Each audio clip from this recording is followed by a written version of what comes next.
On the Fringe with Dan RadioStyle. Hope everybody out there's having themselves a great day. We do have quite a lot to talk about. No major announcements have been made thus far, but we do have a lot of talk going around with the Zelensky, Trump-Putin thing, right? The whole war in Ukraine, essentially. I do have the entire press conference. It's about 24 minutes of Trump and Zelensky.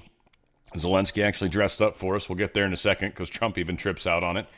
Also, I think I'm probably going to play the Rubio. He had an interview on Sunday on, I want to say it was like NBC or one of those other media networks, CBS maybe.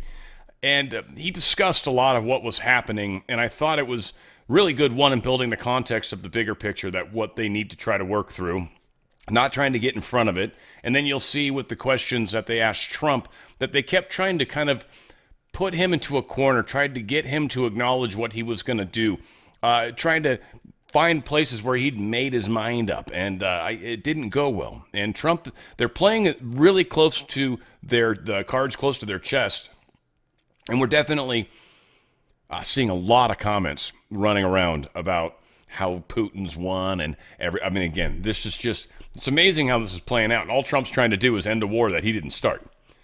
So again, this is just a stupid mess. Got a lot to talk about. California doing some crazy stuff as well. So let's get rocking and rolling. And first and foremost, we'll start with this. Just Zelensky showing up, dressed nicely this time. The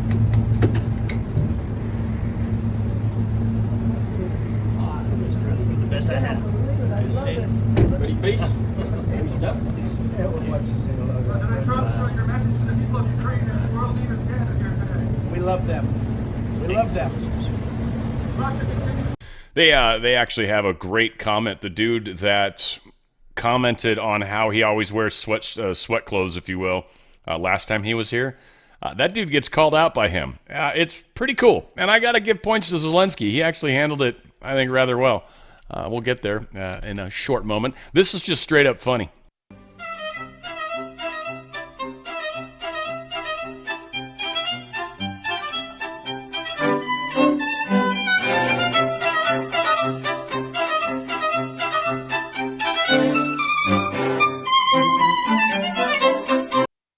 Gotta love AI. AI definitely does some pretty funny stuff, pretty messed up stuff too, for that matter. Stephen Chung posted this, and yeah, ha ha ha, and he even translated that post to ha ha ha, which is even funnier. But Axios has broken the news that MSNBC is rebranded. They've dropped the NBC portion. They are now just MS Now, which is my source, News Opinion World. They have rebranded. MSNBC is no more, which, yeah, they had to separate. That was destroying the NBC brand, is what it was doing. We've got some new GPS data that reveals exactly who showed up at the White House protest. We're finding a lot of consistent actors keep showing up. I think they had something like a pretty large percentage of them showed up, like 5 of the last few times, but 318 mobile devices present, law enforcement, media, and demonstrators. 92% of the devices had been in 5+ past D.C. protests. 67 devices tied to federal government employees with access to secured federal buildings. And 9 devices accessed the White House Northwest Gate multiple times in the last 30 days. So a lot of the people that are showing up in these protests aren't, well, there's not as many of them. They're typical people that keep showing up over and over. The left is losing their ability to make the noise that they once did. In fact, socialist parties, they had a pro-Hamas protest in San Antonio down on the waterfront. Very few people showed up. Very, very few people showed up. So again, people are not going for this woke stuff, especially in some of the places that they're desperately trying to push it. We are making progress, that's for sure. Billionaires for Socialism. This is kind of a funny thing. This is a very interesting article that points out the hypocrisy yet once again with the left. We've got Zoran Mamdani talking about how we shouldn't have billionaires because it is so much money in the moment of such inequality. How long is this? We'll see. Of the neighborhood. All right. You are a self-described democratic socialist. Do you think that billionaires have a right to exist? I don't think that we should have billionaires because, frankly, it is so much money in a moment of such inequality. And ultimately, what we need more of is equality across our city and across our state and across our country. And I look forward to work with everyone, including billionaires, to make a city that is fairer for all of them. Well, let me ask you. Lazy people definitely, in my opinion, should not get as much as those who bust their asses. That's just bottom line. I know that's not equality in their minds because lazy people should be able to have all the goods without all the effort. Strange how that works. But one thing that is interesting right now is in the theater of modern politics. Denounce wealth while being powered by it. It's an interesting concept they're doing. And the actors know their audience. They've learned that if you slap grassroots on the packaging, voters won't check the label. But let's check it anyway. The money trail revealed in Sam Antar's breaking report is straightforward enough. Soros donates to the Open Society Institute, a $4.5 billion charity that enjoys generous tax deductions. OSI then transfers millions to other charities like Tides Foundation, which mysteriously claimed to run a $350 million operation with 0 employees. From there, the money converts into political cash. Tides passes funds to the Working Families Organization, a 501c4, which then wires millions to PACs that bankroll candidates like Mamdani. So he hates the rich, yet it is the rich that are a huge part of why he seems to be so successful. I don't know if his success is legitimate. I actually think a lot of it's manufactured in the media and everything else. I think they're really trying to make him seem like he's the only choice. I just don't think, we'll find out. I don't think New York's that stupid. I just don't. I really don't. I think Californians are waking up from our stupidity as well. California's streamlined permitting process for green energy is stuck. Literally, these guys are just failing at everything they do. Politico is reporting that California's new process under a 2022 law, which was meant to limit permitting to 270 days only, which is still forever, has been completely ineffective, as local opposition is still able to delay green projects for many years. In fact, we've got this one example. It's a wind power farm in the mountains of far northern California. Was the first through the door of this new permit streamlining that they are doing, this new program. Once a permit application was complete, the California Energy Commission would make its final ruling on the project within 270 days. It's been more than 650 days since Fountain Wind completed its application, but the agency still hasn't made a final ruling after fierce local opposition successfully derailed the permit review. So again, Gavin Newsom's looking like a fool. All the people in California's government are looking like fools. You guys can't do anything properly. Everything that you try, everything you touch, you ruin, you destroy. You make it take longer than it needs to. It's a mess. Angry Gavin Newsom files FOIA request on Border Patrol raid outside his rally to eliminate Republican seats. He wants to find out who all was involved. Very curious to see what all information he gets. I don't think he's going to get names or anything like that of National Guard. And again, it's so funny how like a lot of FOIA requests go like Republicans trying to get information and they'll leave out all sorts of really important key information and so, we can't trust you with it. You might leak it. Again, it'll be very interesting to see how this in fact does play out. But we'll see.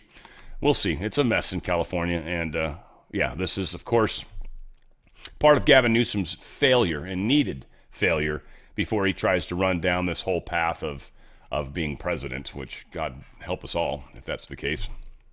Los Angeles may face ballot measure that could crimp its plans for hosting the 2028 Olympics. Again, another self-inflicted wound.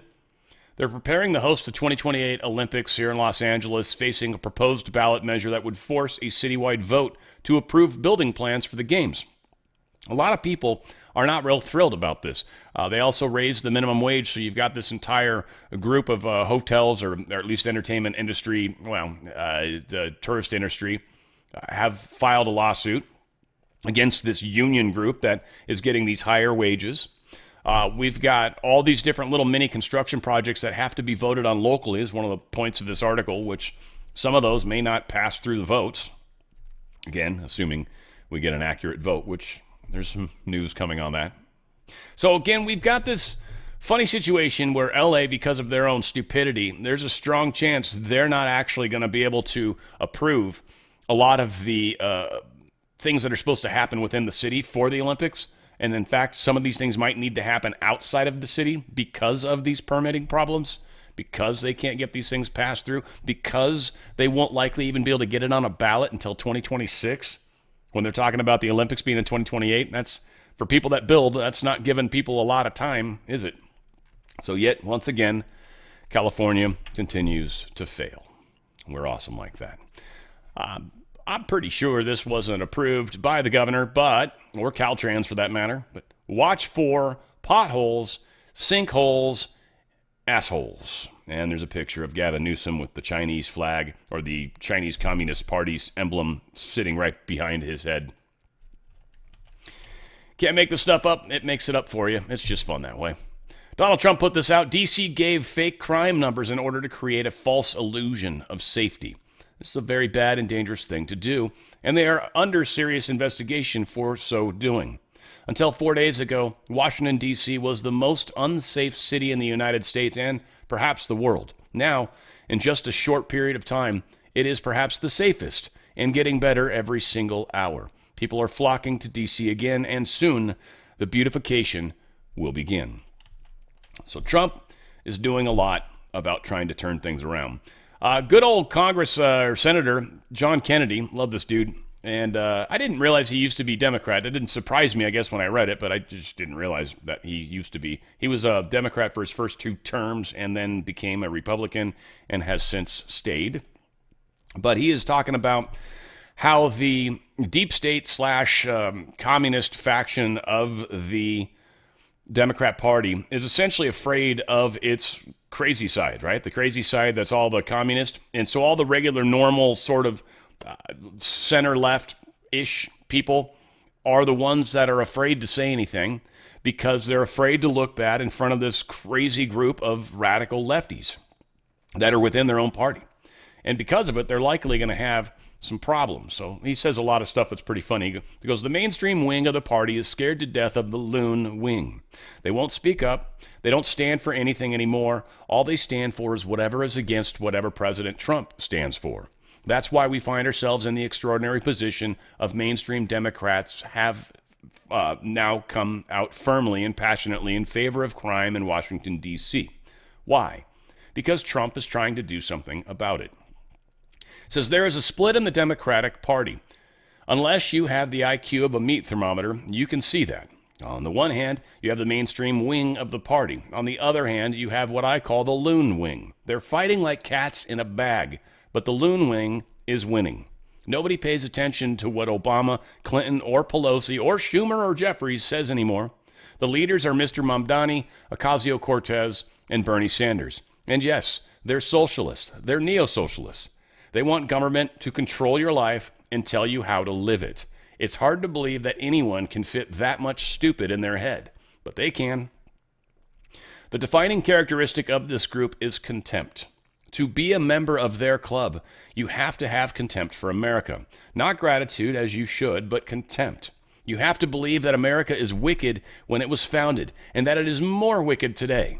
You have to believe that America is racist, sexist, and unjust. That's why they all hate George Washington, Abraham Lincoln, and Thomas Jefferson, and Dr. Seuss, and Mr. Potato Head. You also have to believe, to be a member of their club, that America is irredeemable. We can't fix it. We've got to burn it down. And finally, to fit it, you've got to be unhappy. They're just not happy people. That's what I've found to be too. Generally angry, seldom happy. You know, they'll claim they're happy to your face, and you're like, your actions never suggest that. Pam Bondi had an update for D.C. Washington, D.C. is getting safer every night thanks to our law enforcement partners. Just this weekend, 137 arrests were made, and 21 illegal firearms were seized. In total, there have been nearly 400 arrests, and we are not slowing down. We are committed to making D.C. safe again. Now, White House, they've talked about the D.C. man on a moped. He attacked officers and caused a concussion in the process. Now, this is something that was misreported. They tried to make it sound like the cops just went after this dude just willy-nilly. But this dude had all sorts of runnings-ins. But yesterday morning, just off the 14th Street Northwest, a group of masked law enforcement officers arrested a moped driver. Onlookers stood near a coffee shop and the entrance to a luxury condo building, recording the altercation on their phones. WAPO reporter Dan Rosenweig-Ziff was among them. Shouts from the crowd that the officers, whose vests simply read police, identify the agency with which they were affiliated, were dismissed. One of them said, basically, do I have to answer you? But this individual, let's see, his misreported story about the officers arresting a man operating his moped in D.C. alleged that he had suspected gang affiliations and violently resisted arrest. So, yeah, he is.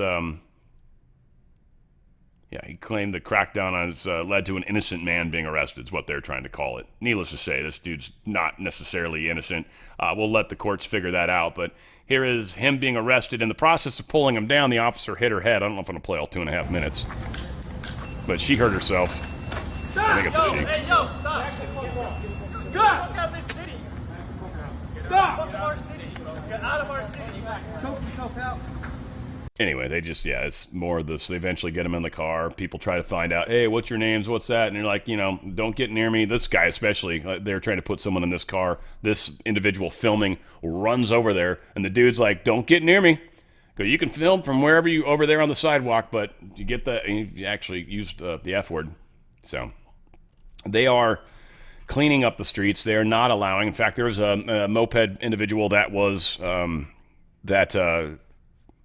happened in New York, actually.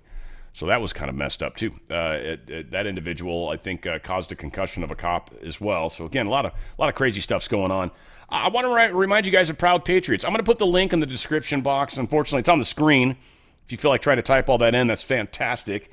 Unfortunately, that's the only way I can get any credit for it. I would like that if that's possible. But proudpatriots.us/78DTMM /6H52ND. It's just easier to hit the link. But man, there's some cool stuff here. They've got the $2 bills. These are actually legitimate $2 bills, by the way. You could spend them. They're not worth it. You're spending $30 to buy it. So, but they are legitimate $2 bills. They've got one with Trump's picture. They've got all sorts of crazy stuff as far as bills go. They've got some cool coinage. Right? $2 bill, they've got all sorts of people. I don't know why they can put anybody on the $2 bill, and that's technically legal. They got the stealth version, this B-2 stealth bomber. It's genuine, legal tender. Again, it's $30. Probably don't want to spend it as a $2 bill unless you're just total baller. That's totally cool if you are, too. But, yeah, they got some really, really neat stuff. Donald Trump pens, all sorts of cool stuff. They got the Trump bear is awesome. I got the Trump bear. Love that thing. The bullet, the glass that stopped the bullet. Donald Trump's bulletproof Trump inauguration whiskey glass. There's another genuine legal tender bills with the eagle on there, the black eagle. Again, I don't know how they do this, but somehow that's okay. Oh, it's a silver certificate even. Are you serious? It's worth, what, $1 of silver? How does that work? That's a pretty sweet deal. That's a pretty sweet deal. Silver certificate even. Look at that. It's probably worth $1. Certainly not 1 ounce. Whatever the case. It's awesome stuff. They've just got some really, really cool Patriot type stuff. Go to proudpatriots.us. Well, hit the link if you could. Go to the description box in whatever place that you're watching this. And certainly, while you're there, hit the thumbs up if you could, please. Make sure you're subscribed. And then in the top, it's going to be in the very top of the description box. In whatever platform you're watching in, it'll be the first line in there for you. But hit that, click on it, check it out. They got some really, really cool stuff, a lot of fun stuff. And you can click into these individual groups, and they've just got a whole bunch of cards or money, like the money thing. If we go into the money, they've got a bunch of these different kinds in here. Got some really, really, really neat stuff, coins and everything. So go check it out, Proud Patriots. A lot of good, fun stuff there. And certainly helping the channel out. I appreciate that tremendously. All said, let's get into the next little bit of stuff here. Newsmax is going to pay Dominion Voting System $67 million to settle the defamation lawsuit brought against the right-leaning news outlet over its push of claims that the 2020 presidential election was stolen. It seems that's the word they had the hardest time with. Mike Lindell obviously going through his fair share of pain on this particular front as well. It is interesting how that is playing out. Former U.S. Attorney General William Barr has arrived to testify before the House Oversight Committee in its review of the Jeffrey Epstein sex trafficking case. I'm not expecting anything to come from Bill Barr's discussions, but it is happening. So hopefully something cool comes out. We'll find out. Obama judge, some of the crap they're doing here. We got one judge blocking Trump's bid to end child detention policy, seen as fueling illegal immigration. This has to do with how long they're allowed to keep children in custody, is in ICE detention, if you will. So we've got a federal judge that's once again trying to stop Trump's abilities. And what happens with these children is if they don't have family here, then they get handed off to the agencies that have been trafficking, let's just say. So this is a judge, Judge Dolly Gee, Obama appointee of the Central District of California, said in August 15th order that the administration has not shown grounds to terminate the Flores settlement agreement. Not sure why she's able to make that assessment. This will obviously be appealed. Most likely she will be shot down as not able to stop what Trump is doing, until they can get it further into the courts, obviously. But it's just stupid stuff. Federal judge is going to hear a case Monday on Alligator Alcatraz detainees, alleging their civil rights have been violated. Again, we've got criminals telling us they're not treating us nice enough. The food's horrible. Yeah, it's jail, dude. That's one thing I've never heard positive, except for the Jell-O, but I've never heard anything said positive about the food in jail, especially prison, ever. In fact, prison's really bad. Like I hear it's nasty. I hear you get used to eating some stuff that you would not normally consider eating. Supreme Court's going to consider oil companies' petition in a climate case. We've got, I think, Hawaii and Boulder, Colorado are both trying to sue oil companies to blame them for the climate crisis that exists in the world or the extreme weather they've been having. Similar to how they were trying to sue gun manufacturers for making the weapons that people were using to kill people. I can't imagine this is going to stand a chance. You should not really, unless you can prove absolute, like the Exxon Valdez oil spill, right? Like that was totally the oil company's fault, 100%, right? 100% their fault. The leak that happened out in the Gulf, 100% their fault. Weather, that's a big stretch. There's a lot of factors that come into play on weather, aren't there? So how do you decide how much one company should pay? Again, using their thinking. I don't agree with them, but using the thinking of all the crazy radicals out there. How do you decide which company is more guilty? How do you decide which companies to ignore? I mean, you got China that's belching out coal-powered stuff like by the week, right? And they're pumping out all sorts of nasty stuff in the air. How do we not go after them?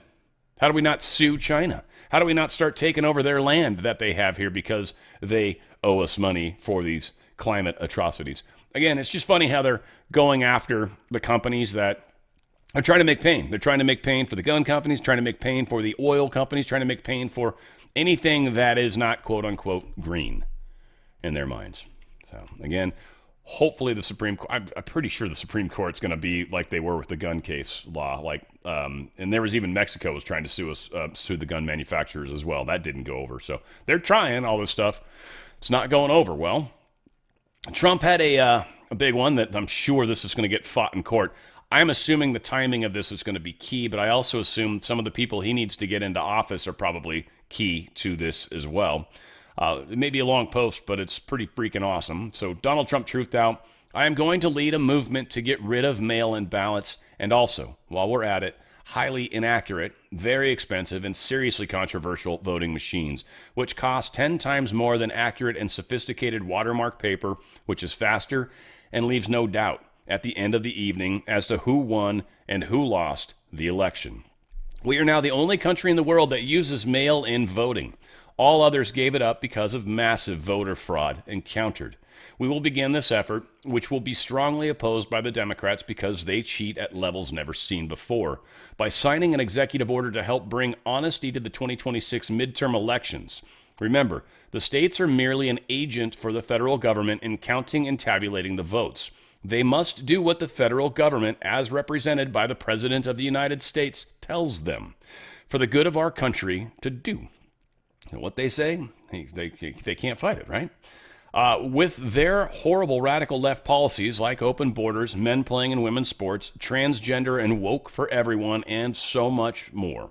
Democrats are virtually unelectable without using this completely disproven mail-in scam. Elections can never be honest with mail-in ballots voting, and everybody, in particular the Democrats, know this. I and the Republican Party will fight like hell to bring honesty and integrity back to our elections. The mail-in ballot hoax using voting machines that are a complete and total disaster must end now. Remember, without fair and honest elections and strong and powerful borders, you don't have even a semblance of a country. Thank you for your attention to this matter. Donald J. Trump, President of the United States of America. He does the capital letters there, but up here, he does camel case. It's very interesting that he does that.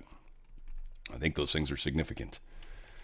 So he's going to get rid of that stuff. Dems are going to fight like hell. You guys know that. Speaker Johnson vows to fight California Democrats' illegal power grab. Democrats across the nation have played politics with redistricting for decades, and this is just the latest example. Republicans who are following state and federal laws will not be lectured by people who abused the system, Johnson wrote in a next statement. Says, I have instructed the NRCC to use every measure and resource possible to fight the California Democrats' illegal power grab. I will continue to lead efforts to defend our House Republican incumbents and grow our majority so that we can continue to deliver on our common sense America First agenda. I still like Johnson. I know there's people that have already kicked him to the curb, but I love the dude. Texas House Democrats finally returned Monday. Apparently the special session has ended. Doesn't mean that the governor can't fire up another one, but they've all come back. I don't believe they have not passed the bill in the House yet. Passed the Senate. We'll see again what happens, whether or not Abbott does, in fact, well, I don't know. We'll see what happens. You can open up a new session very easily. Nothing special happens there. If he does and the Dems leave again, I don't know what happens. They might very well do that. Now, here's the funny thing. We still haven't voted this in, but we've got all sorts of other places that are desperately trying to do the same thing, right? So, again, I always find it humorous how the hypocrisy that exists within the left is just, it's excruciating sometimes. It's craziness. So, again, we'll get there. Hopefully any day Abbott will have something to say in regards to what's going on next. Trump's IRS is seeking to block whistleblower trial that alleges Clinton Foundation tax irregularities. This is kind of a weird case, and it's being spun in a very weird way as well. I'll try to simplify it best I can. We've got these two whistleblowers, and they saw that the Clinton Foundation was doing some stuff that wasn't appropriate when it came to their 501c and all that kind of stuff, right? They definitely are making profit in certain places with their nonprofit organization. Now, what they talk about is how this was never actually investigated by the IRS. The IRS never dug into this. Now, also keep in mind that we've got Bessent, who is temporarily in charge of the IRS. This is sort of happening while nobody's at the helm.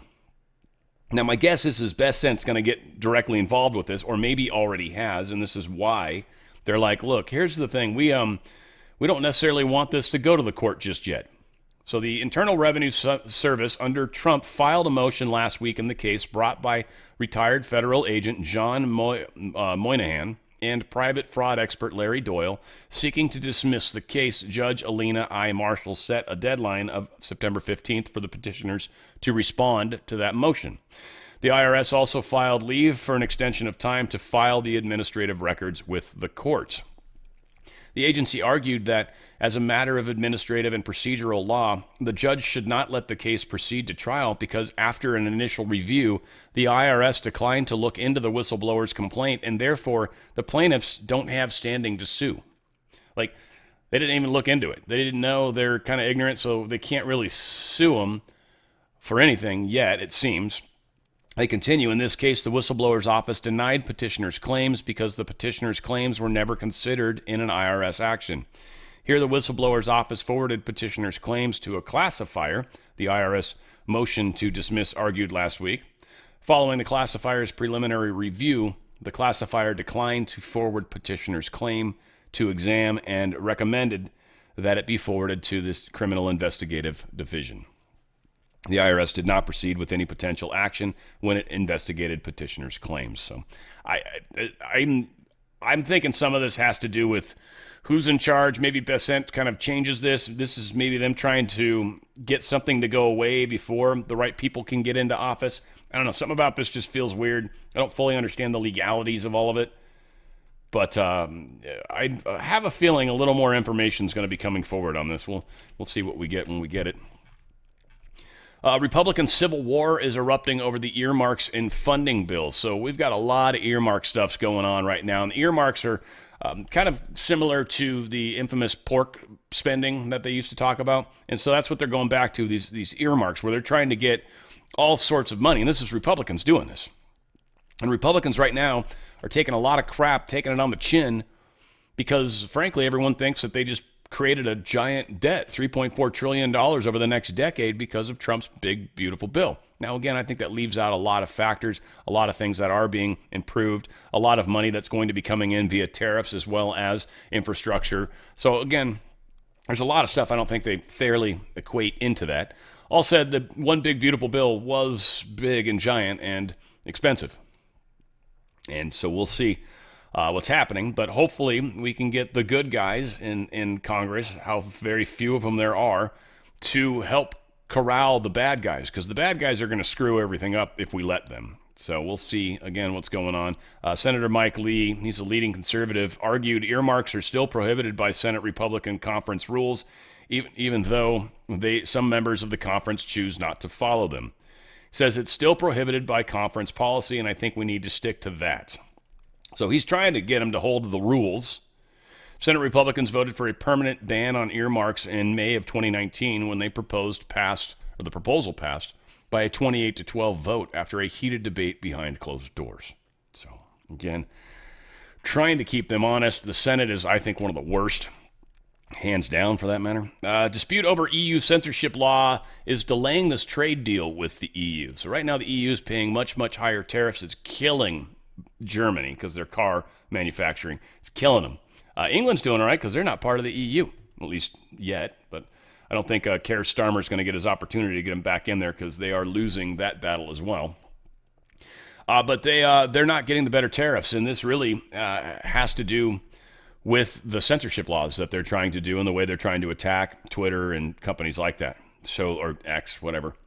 So this is, I don't know, it's interesting. We'll see, again, how this continues. Von der Leyen's not exactly doing anything to make this better. Again, this is just crushing Germany right now, crushing Germany. It's going to cost them, between the two car industries, they talked about BMW and I want to say Volkswagen. They were talking like, I don't know, 2.5 billion roughly in lost sales because of that. That's a pretty big chunk of money that those car companies are going to be trying to deal with. So huge, right? So we'll keep Trump's fighting for us. Trump vows Social Security will thrive for another 90 years. The actuaries currently are stating that it's going to run out in about 7-8 years. Trump getting a lot of the people off there that were on there. That was gobs of money that is no longer being paid out to who knows who, if anyone.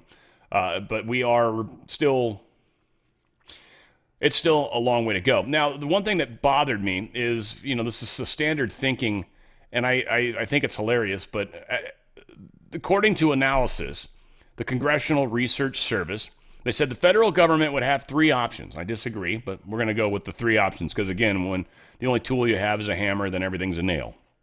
Three options: increase taxes, decrease benefits, or a combination of the two.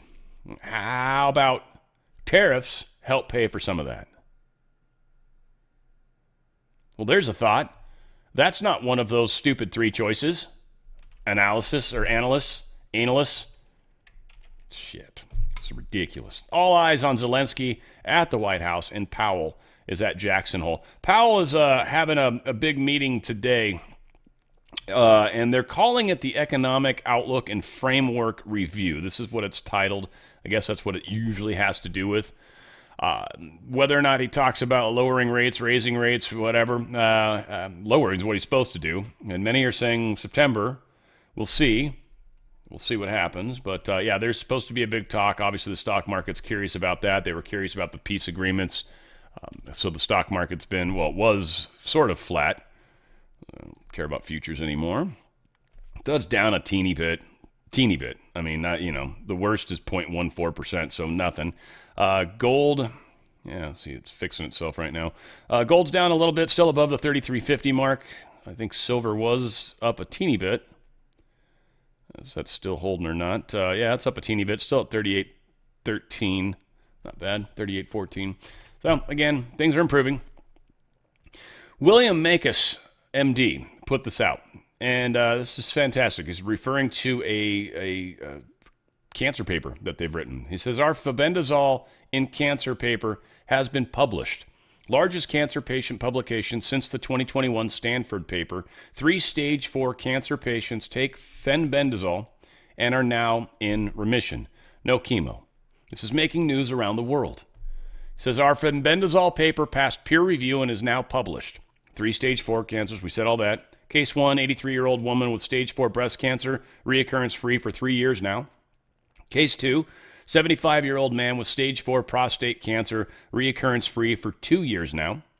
Case 3, 63-year-old man with stage 4 melanoma, reoccurrence-free for 11 months now. All 3 patients tolerated febendazole without any reported adverse effects, and remission was sustained during follow-up periods ranging from 11 months to nearly 3 years. Febendazole demonstrates potentially as a novel, promising therapeutic option for repurposing in oncology. Fenbendazole has been recently taken away as an option from terminally ill cancer patients by Alberta Premier, A.B. Daniel Smith, who is criminalizing ivermectin and fenbendazole through the courts in Alberta. While cancer patients are being murdered by their government in Alberta, murder's a strong word, but his words, while cancer patients are dying because of lack of options in the governments, by the governments of Alberta, Canada, the rest of the world's cancer patients are benefiting. Lives are being saved. And this is only the beginning. More papers are already working their way through the system. Article link in the last photo to avoid shadow ban. Just retype the URL in the last photo at the top of your browser, yada, yada. So again, this is a pretty good little study that's out. So very good stuff. We're making progress as far as there are other ways to go about healing ourselves, and we need to keep these things in mind. The Wellness Company is a great one. twc.health/OTF. That's twc.health/OTF. The ivermectin mebendazole. So fenbendazole is one that's not really for humans so much yet. They have it for animals, but people are taking that version. It's much like ivermectin. Horse paste still works in humans too. This is through a doctor. This is through a prescription, so much better way to go about it. Mebendazole is the same family as fenbendazole, doing the same kind of thing. So we're noticing, 1, parasite cleanse. 2, there's a lot of correlations potentially between parasites and cancers. There's a lot of things to consider, but this has been an amazing experience for me. I'm noticing a lot of positives in my body and my health.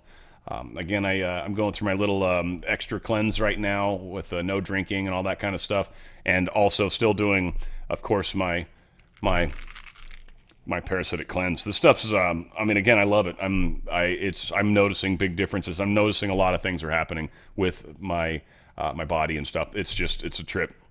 So, of course, you want to go to twc.health/OTF. You want to go to bestsellers, check out the ivermectin mebendazole. They've also got another one that's really popular right now, the methylene blue. They've got this thing called Recharge. If you go to shop and you go down under the Revive section, they've got a thing called Recharge that has methylene blue. It's also got a couple other ingredients that really help with keeping your mind sharp. If you've got weight issues, they've got a whole bunch of different stuff for weight control. Also, the Ultimate Spike Detox. This thing is the bomb when it comes to dealing with the spike protein. It literally is designed to go after the actual spike protein, that little thing that was actually manufactured in the lab. That part is what it goes, literally chases down that. This is one of the best ways to get that spike out of your system. And the spike is what seems to be causing a lot of the problems with the mRNA. When they get rid of the spike, a lot of the problems seem to go away. And those numbers, I forget what they're called, but the numbers are that you test to show how much of this COVID you got in your system, they're going way down after people are taking the Ultimate Spike Detox. So that's a huge one if you've maybe rolled your sleeve up. All said, they've got a lot of really, really awesome products that are by goal, anti-aging, appetite control, cleanse, detox, hair loss, the whole 9 yards, heart health, immune support, Spike collection, new products, and of course, like I've said, you don't want to miss out on the ivermectin bebendazole. This is such a powerful product, and loving what it's doing for me. Go to twc.health/OTF. That's twc.health/OTF. Those healthy choices, healthy living, and life is good. So Putin walked away satisfied from the Alaska deal. No matter what, no matter how this worked, it just played out really well. One of the key things that came from this that I didn't fully understand that I thought was interesting is the face-to-face meeting with Putin provided this opportunity for Russia to have a foreign, what do they call it? Foreign diplomacy, which is super important to them. Like they were talking about in this article, for Trump, our at-home diplomacy is almost more important, like how he looks here versus how he looks abroad. Trump doesn't give a crap about how he looks abroad. He cares how he looks here. Putin's the opposite. Putin doesn't care how he looks at home. He looks great at home. He doesn't care. That's not his problem. It's how he looks abroad because of how they've been separated, isolated, and everything else. So this gave them that ability to meet in such a way that gave Trump a win and gave Putin a win at the same time. Now, they were comparing Putin versus Gorbachev in Trump's different battle, but it said it's tempting to compare Trump to Mikhail Gorbachev, who sought to win approval abroad through concessions. But the comparison fails. Gorbachev compromised when he didn't need to, given foreign policy's secondary role for a Soviet leader. Trump, by contrast, is locked in a domestic fight, and Alaska was part of it. America's strong economic base gives him confidence that international losses can later be reversed. Russia, with a less flexible economy, weighs foreign policy gains and setbacks much more heavily. Making business deals with the United States would be extraordinarily helpful for Russia. It would allow them to get out from a lot of these sanctions. Getting out of this war would be extremely beneficial, but again, they've got to make sure they keep everybody happy, if you will. So silence or secrecy, what Putin and Trump didn't say in Alaska. This is the thing that's kind of funny. So the point they make, and I like it, because it's either nothing happened and they just bailed, and we've seen a whole slew of all the people on the left are this is horrible, this is the worst thing ever. I'm not going to play it. It was like 5 minutes of just crap. But what likely is the case is this point. The near total absence of detail can be read two ways. Perhaps nothing was really agreed. The agenda, slimmed down from the start, might suggest that. Or, just as plausibly, the Kremlin and White House have reached an understanding but are keeping it tightly under wraps to prevent third parties from sabotaging the process. That second part almost assuredly is it. And I'm going to play basically 35 minutes, two things, and I'll interrupt in the middle of them, but they show how desperate the media is to try to get Rubio and Trump to admit to what they're going to do, to admit to the bargaining chips that they're holding, so they can sabotage it. Nobody's admitted at all. So here's Rubio. I think this is really good. I wish I could play this faster, but I can't. But again, I've got two good pieces of video that I think are huge when it comes to what's happening in the world right now, and I think this is definitely worth the time. That was on Meet the Press. Check it out. Joining me now is Secretary of State and National Security Advisor Marco Rubio. Secretary Rubio, welcome back to Meet the Press. Thank you. Thank you for being here. So heading into the meeting with President Putin on Friday, President Trump said he wanted a ceasefire agreement. Now he is saying he wants a broader peace deal. We know that Ukraine, we know that European allies want a ceasefire first. Is a ceasefire now off the table, Mr. Secretary? No, it's not off the table. I think what the president said, in fact, you just read it on the air a few moments ago, it was agreed to by all that the best way to end this conflict is through a full peace deal. There's no doubt about that. I mean, who would be against the fact if tomorrow we came to you and said we have a full peace deal and it's done?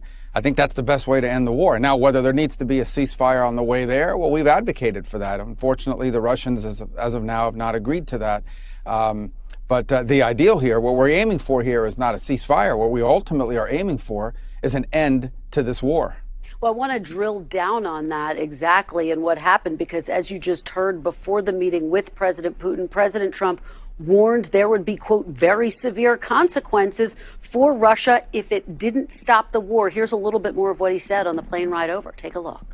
I want to see a ceasefire rapidly. I don't know if it's going to be today, but I'm not going to be happy if it's not today. So what exactly changed? Is it that Putin would not agree to a ceasefire?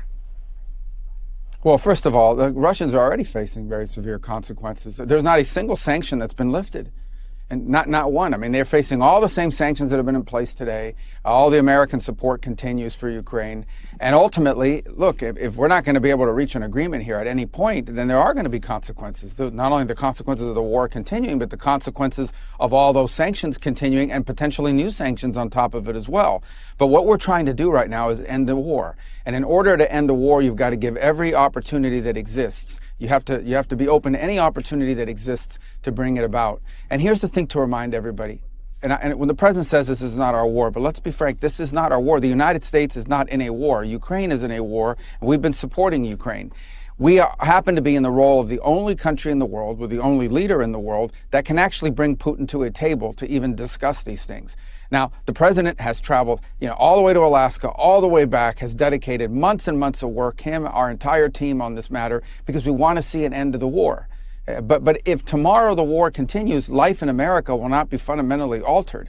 So I think that what we have to understand is that this has been a priority for this president because he wants to promote peace. He wants to promote the end of a war. And I think we should be happy that we have a president that's trying to promote peace and bring a war to an end. Mr. Secretary, let's look at the state of the war. It's really captured in this chart. I want to put it up on the screen for our viewers.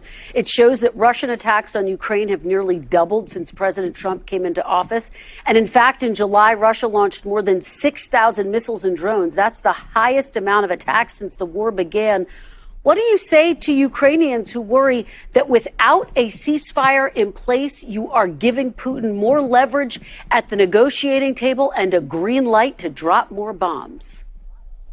Well, the problem with that is that we've been asking for a ceasefire for a long period of time. We think usually it's very hard to negotiate when you're in the middle of hostilities. But that said, the only way to have a ceasefire is for both sides to agree to stop firing at one another.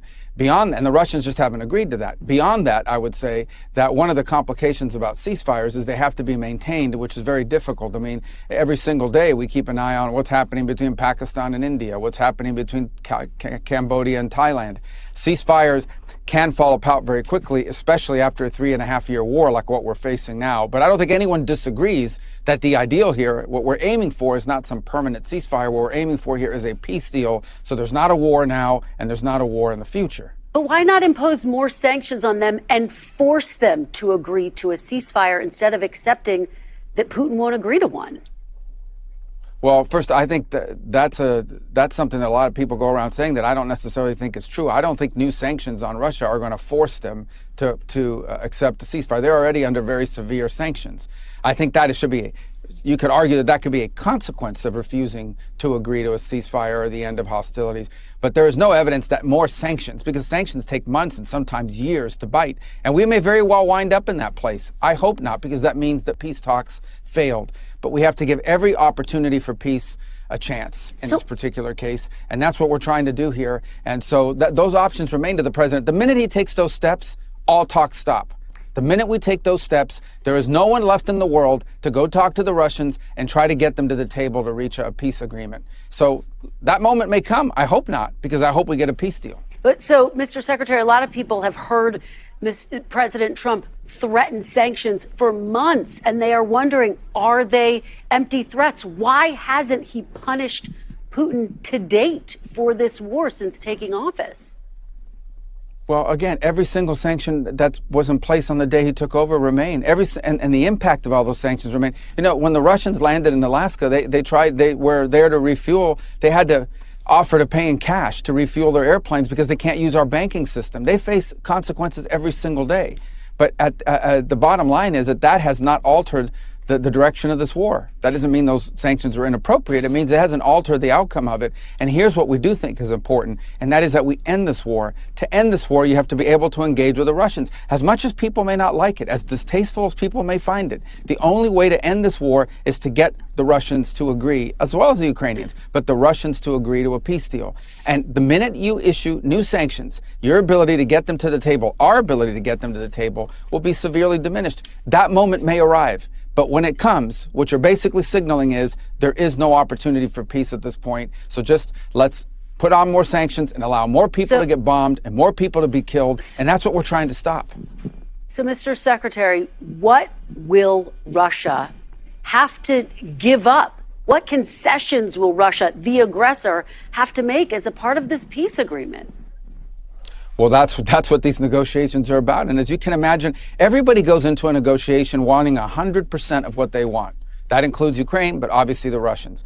And the only way to reach a deal on anything, whether it's in business or in politics or in geopolitics, the only way to reach a deal is for each side to get something and each side to give something. And that's been very difficult. If it was easy, this wouldn't have been going on for 3.5 years. Understand, the longer these wars go on, the harder they are to end, unfortunately, because one side is always looking for leverage on the other, in this particular case, the Russian side as well. And so I think that's the core of what we're trying to work through here. That's why Zelensky's coming tomorrow. That's why European leaders are coming tomorrow. That's why the president called them from the airplane, spent 2 hours in the middle of the night talking to them. And that's why we've been engaged with them every step of the way, is we are trying to find what can we get to that both sides can agree on. And it's been difficult. This is a hard issue set, but we're dedicating a lot of time to it, and the president deserves credit for dedicating time to it. And I understand that these negotiations are ongoing, but can you name one thing that President Trump is asking Russia to give up in order to get peace? Well, I'm not going to disclose those things, because if we do, then you can imagine the negotiations could fall apart. These negotiations, look, I know everybody wants to know what's happening, and to a certain degree that's important. But what's more important is that these negotiations work. And for us to run to the press, like you see these leaks sometimes that are completely inaccurate, and in many cases, sometimes you see leaks out there that undermine the negotiations. Okay, these negotiations, in order for them to be successful, require for us to allow both sides to agree to potential concessions or discuss potential concessions without it finding its way in the public sphere and creating all kinds of internal problems for one country or the other country. So here's the bottom line. We all know what the elements of such a deal. There has to be talk about what the territories are going to look like and what the border lines are going to look like at the end of this conflict. There has to be talk about Ukraine's legitimate desire for security in the long term, to make sure they don't get invaded again. There has to be talk about how Ukraine is rebuilt, and how do you rebuild a country that's been attacked as often as it has over the last 3.5 years. These are all key elements of any agreement. We understand that.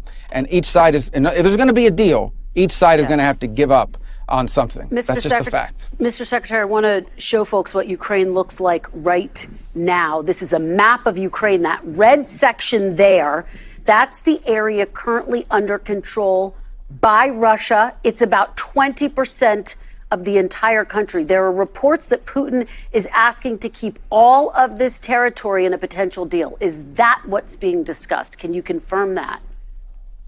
Well, I can confirm that he's given speeches in which he has said that repeatedly. So he's asking for that now in these private conversations? Well, look, ultimately, if the Ukrainians are not willing to give that up, and no one's pushing Ukraine to give that up, and so I don't think that's what. If there's going to be a peace deal, it's not going to look like that. But he certainly is making. He's certainly making demands. He's certainly asking for things that the Ukrainians and others are not willing to be supportive of, and that we're not going to push them to give. And the Ukrainians are asking for things that the Russians are not going to give up on. I know this sounds, I know everybody wants to have more detail, but we're trying to have a serious negotiation here and see if we can find any middle ground between two warring parties in a very difficult war where the Russians feel, as they always do, like they have momentum on their side, and the Ukrainians have been incredibly brave in fighting back and in the defensive posture they've taken. The Ukrainians have inflicted a tremendous amount of damage on the Russians. I think last month alone, 20,000 Russian soldiers were killed in 1 month in this war. So the Ukrainians have inflicted tremendous amount of damage on the Russians as a result of this. Both sides are very dug in. This is a difficult one, but we're going to continue to work on it because the president's made it a priority to try to end the war that should have never happened. Mr. Secretary, you were one of the few people in that room with President Putin and President Trump. You got to look him in the eyes. Do you believe that President Putin believes in Ukraine's right to exist based on what you heard and saw? Well, look, I wasn't playing any of those games about looking people in the eye and trying to read their minds. I'm reading actions. And that's what we're looking at is actions. What will you agree to? What will you commit to? And what will you follow up on? And in order for this war to end, Russia will have to take actions. Ukraine will have to take actions. Ukraine's partners and allies will have to take actions as well to enforce that peace in the long term. That's what we're interested in. Not all, I get all the drama around this stuff, but at the end of the day, we are talking about a war in which people are being killed and maimed every single day, in which a country has been dismembered by 20%, as you've just pointed out. And it's really important to bring this war to an end. This war doesn't get better. It gets worse as time goes on. It gets worse. It actually threatens to spill over into other areas. So it needs to be stopped. That's why the president's made it a priority. And that's what we're focused on. Concrete actions by both sides, especially the Russian side, to bring this conflict to an end. And we're going to do everything we can to make it happen. Is it possible? I don't know, but we're going to try. We've tried. We've spent a lot of time on this issue. We have a lot of other issues to focus on, but the president's made this a priority, and he deserves credit for that. Mr. Secretary, a couple more questions, and we're almost out of time. NBC News is reporting this morning that NATO-like security guarantees for Ukraine were discussed as a part of this agreement. Can you tell us what role would the United States play in such a security agreement? Well, there'll have to be some security guarantees for Ukraine, right? I mean, it's one of their fundamental demands is that if this war were to end, they have to make sure this never happens again. They don't want to get reinvaded. They don't want to wait 3 or 4 years from now and find another, war on their hands. So there's going to have to be some security guarantees as part of it. How that's structured, how that's built, what our role will be, that'll be the kinds of things we'll have to work through. But again, that is going to be a key element of this deal. And it is something that in order for there to be a peace, the Russian side is going to have to accept that Ukraine is a sovereign country that has a right to defend itself and has a right to enter into alliances with other countries to defend itself. How that's constructed, what we call it, how it's built, what guarantees are built in there that are enforceable, that's what we'll be talking about over the next few days with our partners who are coming in from overseas tomorrow for a series of meetings and in the days to come. We had a long phone call about this yesterday with several of the national security advisors from various countries in Europe. Mr. Secretary, I want to play something you said about President Putin. This was right after the invasion in March of 2022. Take a look. This guy lies, habitually lies. He's never kept a deal they've ever signed, and he lies all the time. And I don't know why, but he plays us like a violin in the West, because the West wants to believe that you can cut a deal with everybody. You can't cut a deal with guys like this. He's a professional, experienced liar. Mr. Secretary, given that, what makes you think that if you are able to reach a deal with President Putin, that he would stick to it, based on, as you just said, he's a liar? Well, that's the point. That's why the deal has to have enforceable mechanisms in it. That's why the deal has to have things like security guarantees. That's the point I was making a few minutes ago when you were asking me about looking someone in the eye. What's important here is actions, not words, not paper, document. Those are all important. Those are elements of a deal, but they have to be enforceable. They have to be verifiable. They have to be enduring. There's no point here in signing a deal that's going to be violated in 3 or 4 months.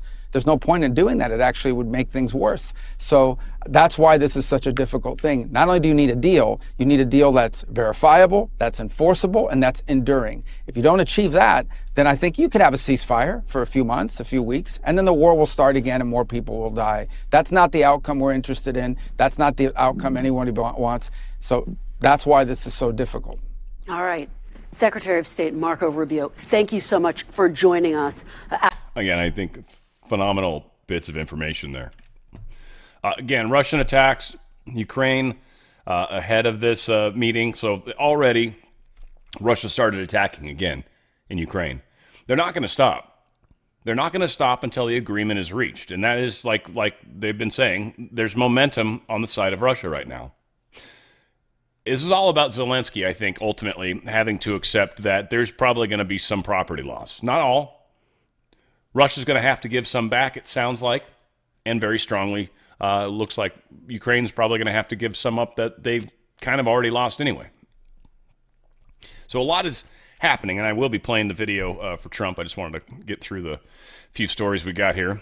Trump even put this out. He says, I've settled 6 wars in 6 months, one of them a possible nuclear disaster, and yet I have to read and listen to the Wall Street Journal and many others who truly don't have a clue tell me everything that I am doing wrong on the Russia-Ukraine mess. That is sleepy Joe Biden's war, not mine.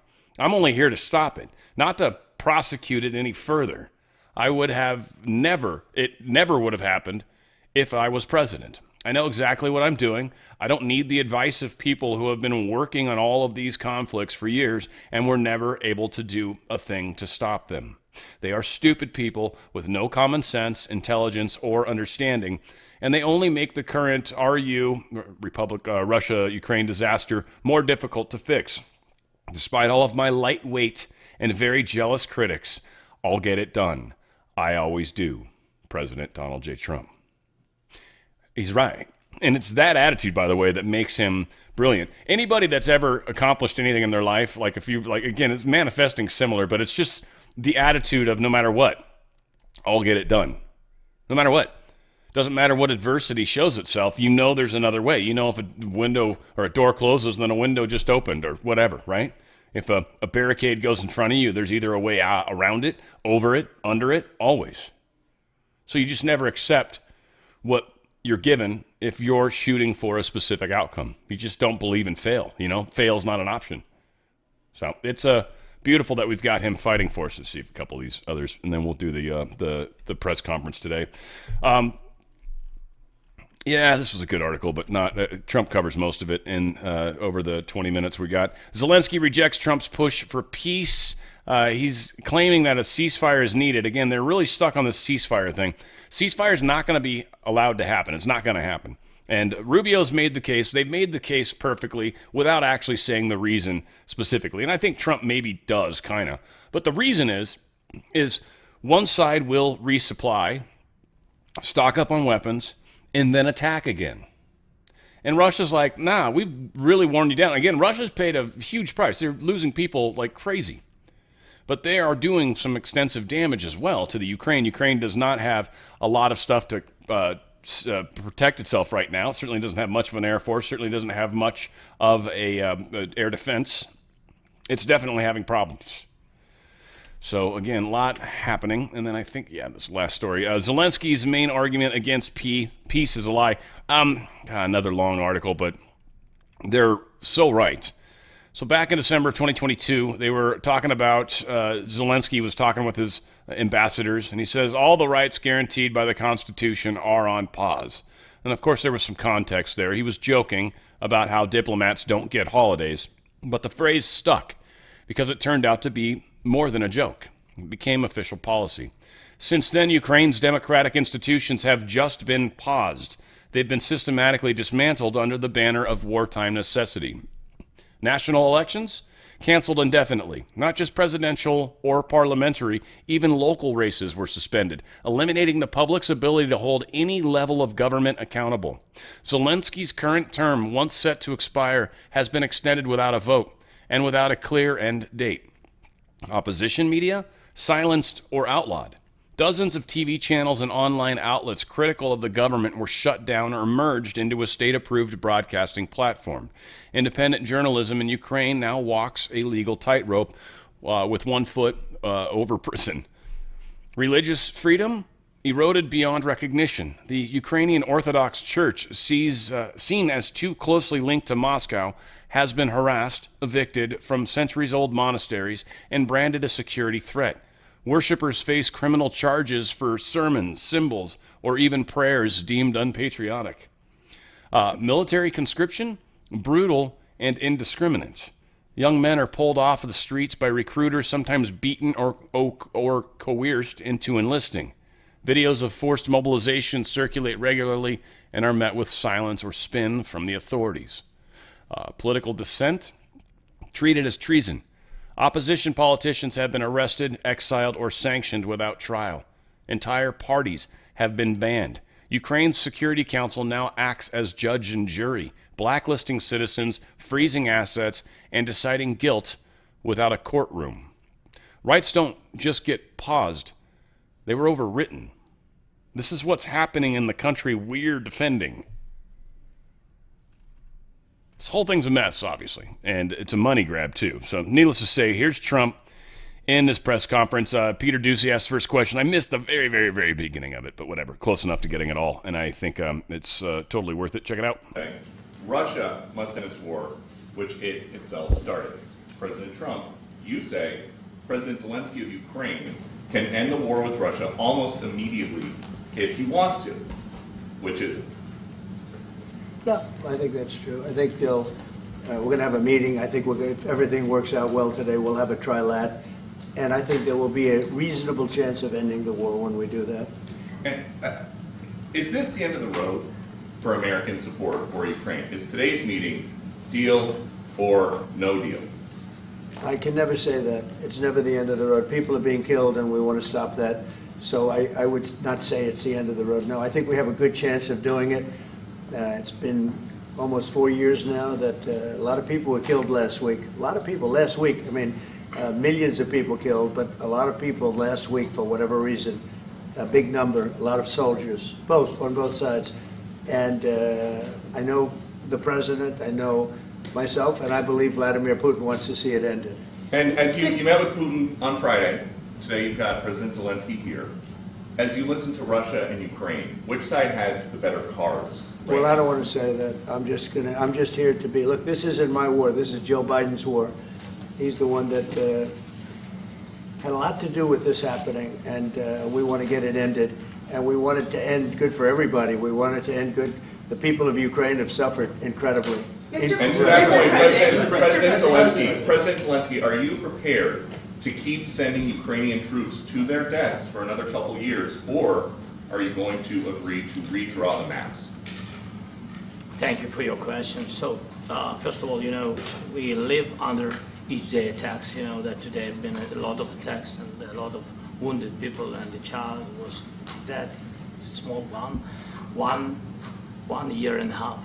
So we need to stop this war, to stop Russia, and we need support American and European partners. And we will do our best for this. So, and I think we show that we are strong people, and we supported the idea of the United States, of personally of President Trump, to stop this war, to make a diplomatic way of finishing this war. And we are ready for trilateral, as President said. This is a good signal about trilateral. I think this is very good. Thank you. Mr. President,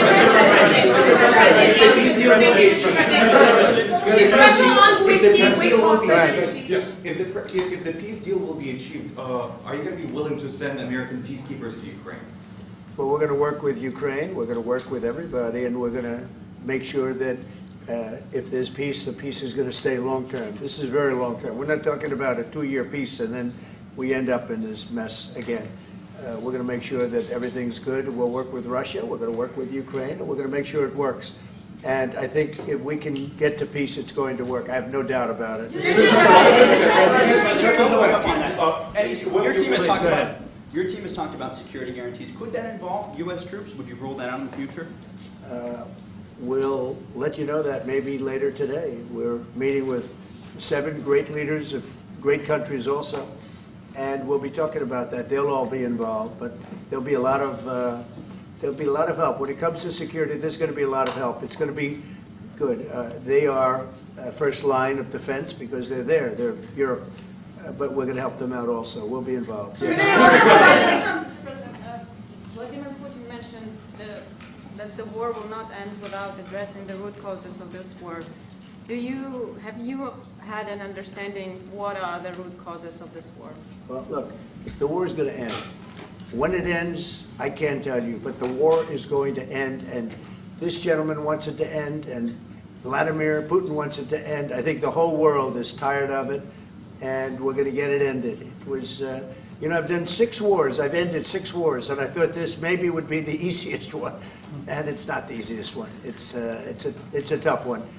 A lot of reasons for it, and they'll be talking about it for a long time. But they'll be talking about the others. Look, India, Pakistan. We're talking about the big places. When you look at, you just take a look at some of these wars. You go to Africa and take a look at that. Rwanda and the Congo, Republic of the Congo. That's been going on for 31 years. And so we've done a total of 6, and we really have 6, not including the fact that we obliterated, and it turned out to be a total obliteration, the nuclear as you said, the future nuclear capability of Iran. And this one, I think we're going to get solved also. I feel confident we're going to get it solved.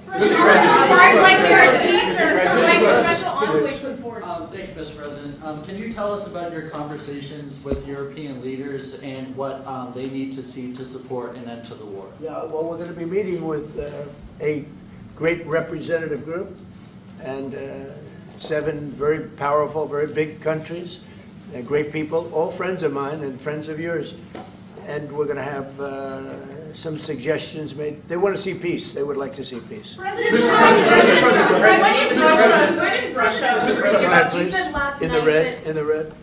President Trump, do you think it's fair to for Ukraine and for Russia to achieve a lasting and durable peace if Ukraine cedes its territories that Russia hasn't yet conquered? Do you think it's a fair peace for Ukraine? We're going to have a lasting peace. Just to answer the first part of your question, we're going to have a lasting peace. I hope it's going to be immediately. I hope it doesn't have to go on. And I think people of the whole world is going to be very happy when that's announced. Mr. President, you posted on social media, Mr. President, a very touching letter from the First Lady. And the letter was hand-delivered to President Putin. And it calls for an end to the war, essentially, because of the children and the children's future. Why did the First Lady feel that letter was necessary? Was it because she believes that Mr. Putin is the aggressor in the war? Is a similar letter being hand-delivered to President Zelensky? So the First Lady felt very strongly. She's watched the same thing that you watch and that I watch. I see things that you don't get to see, and it's horrible. But when she's got a great love of children, she has a wonderful son that she loves, probably more than anybody, including me. I hate to say it, but she loves her son. She loves children, and she hates to see something like this happening. And that goes for other wars too. I mean, she sees the heartbreak, the parents, the funerals that you see on television. Always funerals. We want to see something other than funerals. No, she felt. It was a beautiful letter. It was very well received by him. And she did ask me to say, you know, she would love to see this end. She would love to see it end. And she says it very openly, very proudly, and with great sorrow because so many people have been killed. Mr. President, last week, Brian, go ahead, Brian. Yes, sir. I've got a question for each of you. Yes. First of all, Mr. President Zelensky, you look fabulous in that suit. I said the same thing. Yeah, you look good. I said the same thing. Yeah, looks Isn't good. that nice? That's the one that attacked you last time. See, now he's I remember that. Yeah, I apologize to you. You look wonderful. No, my first question for you, President Zelensky. In the same suit. You see, I changed, you are not. Maybe yours is much better. Real quickly, upon peace, God willing we get peace, are you open to holding an election in your country? Yes, of course. We are open for election, yes.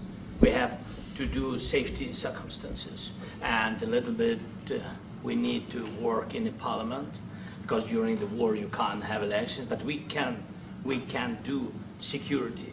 We need, maybe, how to say, we need a truth, yes, everywhere, in the battlefield, in the sky, and the sea, yeah, to make possible for people to do democratic, open, legal elections. So you say during the war you can't have elections. So let me just say 3.5 years from now, so you mean if we happen to be in a war with somebody, no more elections. Oh, that's good. I wonder what the fake You like this idea? Yeah. No. Speaking of news, I got a question for you. This sounds insane for me even to ask this, but do you think the American media really doesn't even want a peace deal because they've seen they've been so critical of you every step of the way as you lead the charge for peace? It's an amazing phenomenon. I said that if in the settlement you got Moscow, St. Petersburg, and thousands of miles around them, they would say, I made a bad deal. The level of hatred and animosity is incredible. Not with all. I mean, we have great people up here. We also have terrible people up there that I think are told what to say. But, you know, in solving all of these wars, they don't even write about it. You know, I saw major wars. I saw wars that have been going on for 31, 35, and 37, and a couple of quicker ones. One that was going to go into a full-blown deal very quickly. You know what the one I'm talking about. It was a big one. But they don't even write about that. No matter what I do, no matter what, and you know, this is not anything to do with you. It's probably to your advantage in a certain way. But no matter what I do, no matter what deal I make, from my standpoint, you'll come out good. Maybe President Putin will come out good. But they'll say, Trump was absolutely horrible. It's just that, and I've lived with that for a long time. I've lived with it since just before the first election. I used to get great publicity. Now I get the worst publicity anyone's ever gotten in office, but I won in a landslide, so that people understand. They're the only ones that count, ultimately. But I've also had great reporters. I've had journalists that are very good. But it's very sad when you do the right thing. As an example, they said, because of the fact that Vladimir Putin came to American soil, this was a tremendous defeat for Donald Trump. No, it was really wonderful that he did it. It was a hard thing for him to do, to be honest with you. It was the opposite of what they said, but they said it. Now, if he didn't come, they'd say that was also bad for Trump. You know, there's no way.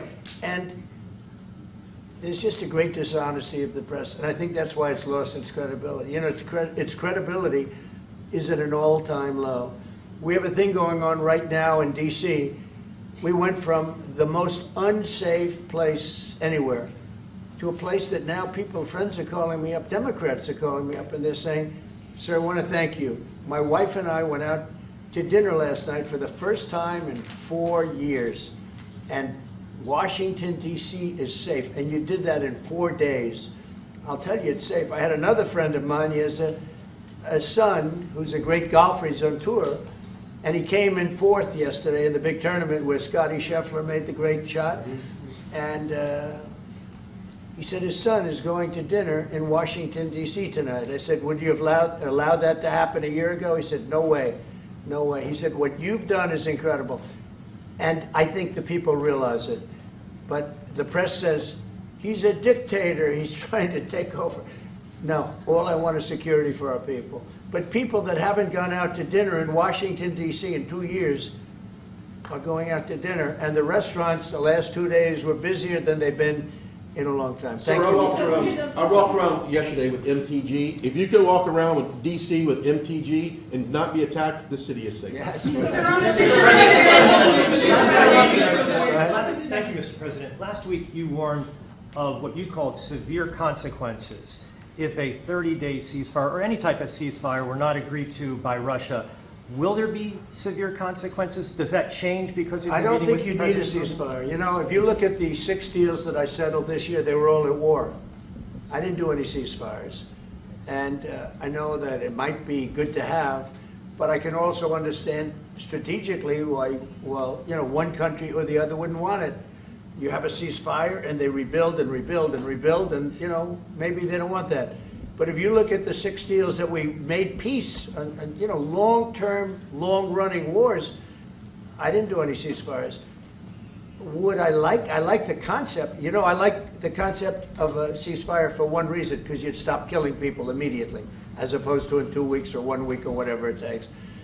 But we can work a deal where we're working on a peace deal while they're fighting. They have to fight.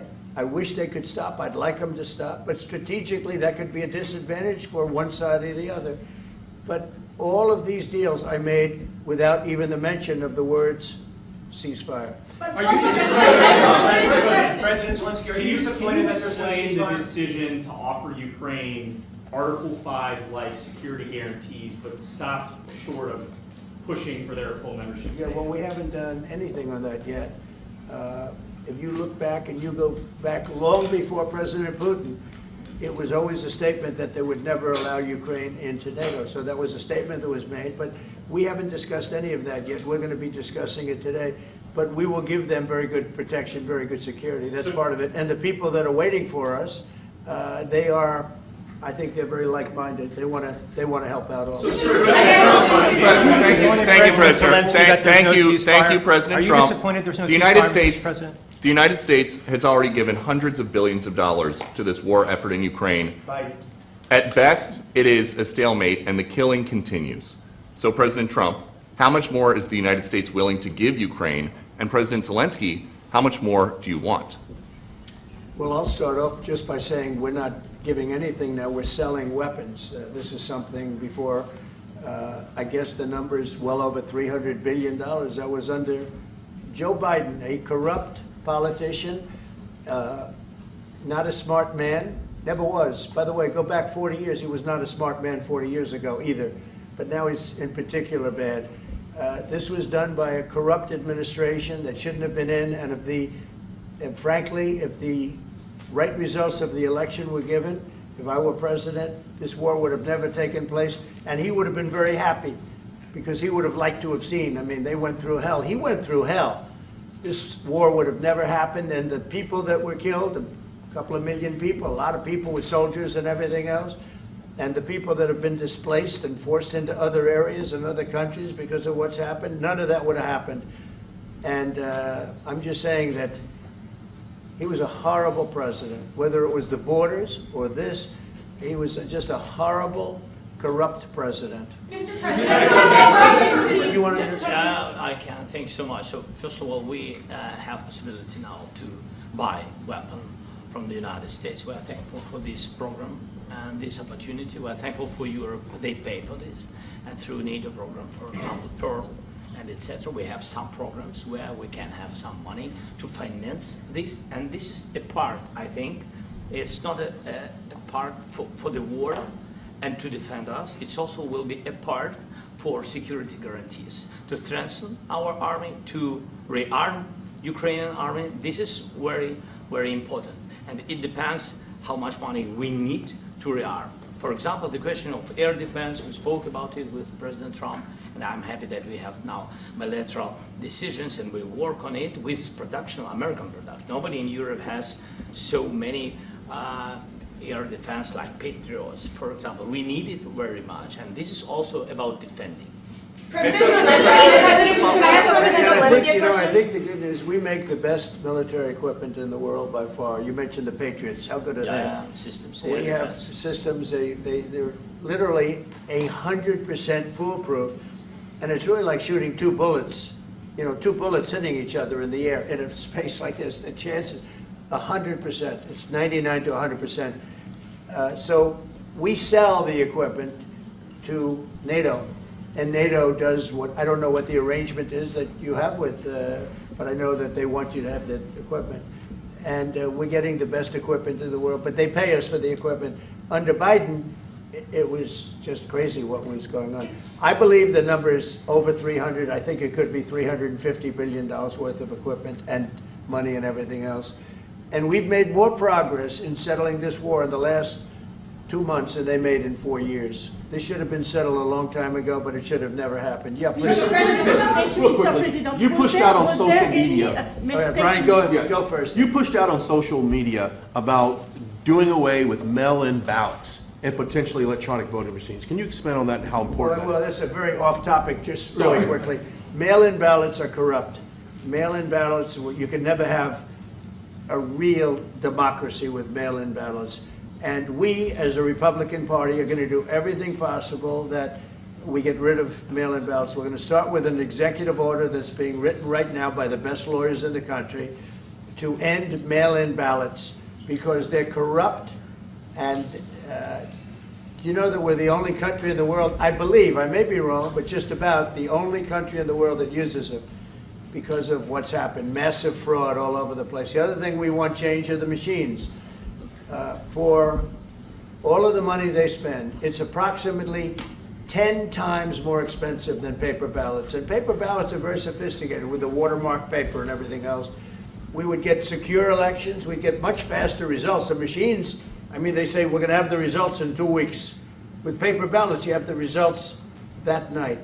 Most people, but most people, many countries use paper ballots. It's the most secure form. So between paper ballots, very, very important, paper ballots, and I think maybe even more important, the mail-in voting. We're going to end mail-in voting. It's a fraud. If you have mail-in vote, even Jimmy Carter with this commission, they set it up. He said the one thing about mail-in voting, you will never have an honest election if you have mail-in. And it's time that the Republicans get tough and stop it, because the Democrats want it. It's the only way they can get elected. Because with men and women's sports and with transgender for everybody and open borders and all of the horrible things, and now the new thing is they love crime. They're fighting me on the fact that I've made Washington, D.C. safe. We're not going to get mugged, beaten up, or killed like all the people you've been watching get so badly hurt. I'm glad, I hate to take your time with this, but I'm glad you asked me that question. We're going to stop mail-in ballots because it's corrupt. You know, when you go to a voting booth and you do it the right way and you go to a state that runs it properly, you go in, they even ask me, they asked me for my license plate, for identity. I said, I don't know if I have it. They said, sir, you have to have it. I was very impressed, actually. But it's very hard to cheat with mail-in voting. As you know what happens in California, it's so corrupt, where some people get 5, 6, 7 ballots delivered to them. Now, we got to stop mail-in voting, and the Republicans have to lead the charge. The Democrats want it because they have horrible policy. If you have mail-in voting, you're not going to have many Democrats get elected. That's bigger than anything having to do with redistricting, believe me. And the Republicans have to get smart. We're not going to have a country. I said for a long time at rallies, you need borders and you need free and fair elections. Those two things, otherwise you don't have. We have strong borders now. In 90 days, Mr. President, we didn't have 0 in 3 months.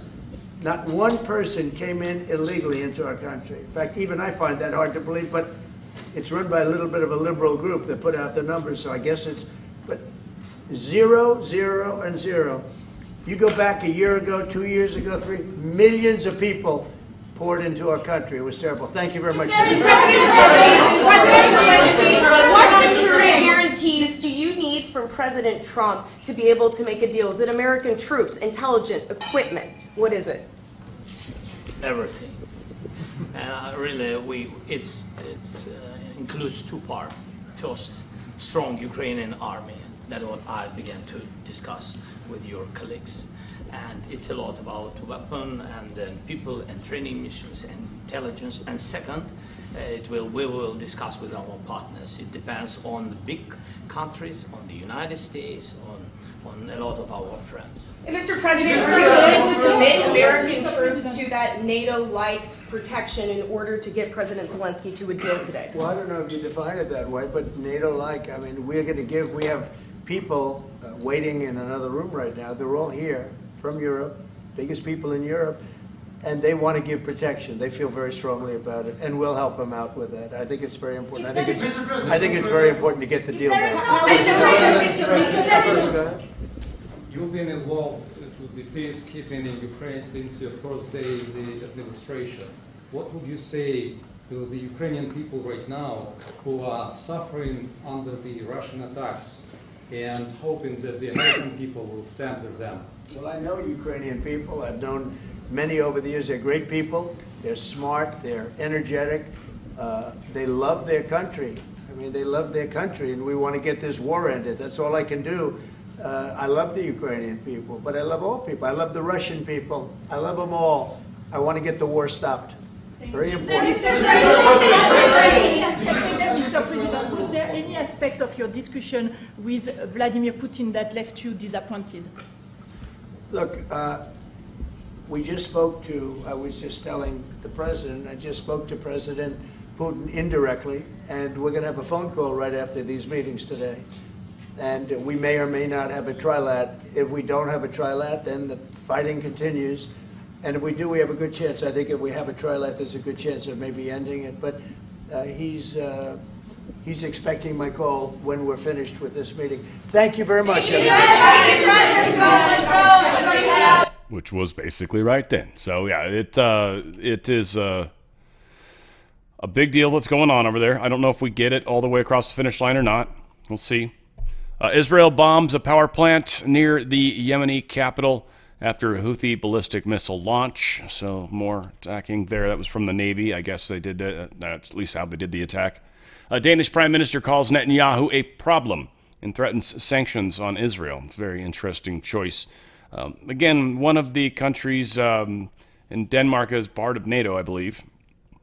Having them do this kind of stuff puts Trump in a weird position. But again, like we've all said, Israel's saved for last, right? So be interesting.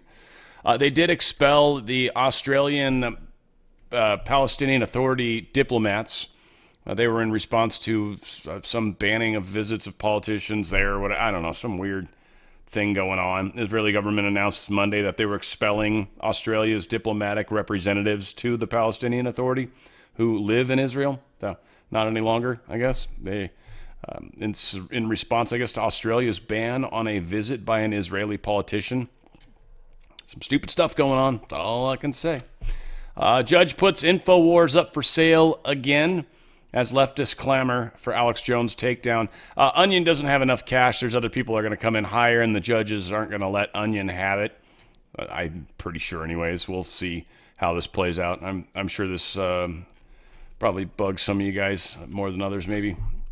Final story, Wi-Fi technology that can track you through walls. Yeah, it's happening now. One thing they do suggest, I'd play it, but it's not that good.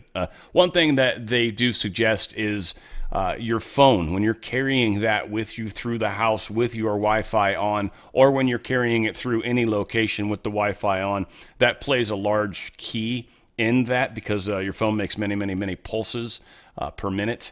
If it's just asleep, he said possibly 1 pulse per 30 seconds, but generally there's a pulse every 3 seconds, 2 seconds, trying to find and make sure there's a connection to the tower. So just constantly banging that thing. So this is what they use to be able to identify you. That signal travels through walls. Wi-Fi can travel through walls. It's an ability to be able to essentially track you. And there's some other interesting things that have happened. So a lot of the stuff we do to ourselves, and some of it we just don't know about. And so ignorance sometimes is bliss, if you will. All said, I'm looking forward to seeing what happens with the war. Obviously, the deep state does not want it to stop, but it needs to, and it's going to at some point anyways. Trump's playing a hard game, and I'm sure there's a lot of things that we don't know that have maybe will get talked about, hopefully, after the deal is made. Some of it probably can never be talked about because it might, talk about something that is a sensitive topic for any particular state or country, including ourselves. So who knows? But we'll be hearing more about it. I don't know if we get the trilat today. I hadn't seen anything thus far, but again, I've been in the middle of the show. You never know what could happen. But again, a lot going on. They're supposed to be meeting with European leaders. I'm going to probably try to find that and see what's going on with all that. But I love you guys. We'll talk soon. And I already got music pulled, by the way, for this weekend. It's we'll tell the story later, but it's some pretty fun, groovy stuff. Like, yeah, it was it worried me at first, but I actually pulled together some pretty good music. So we'll plug that a little further into the week. All said, where we go one, we go all. It's on the Fringe with Dan RadioStyle.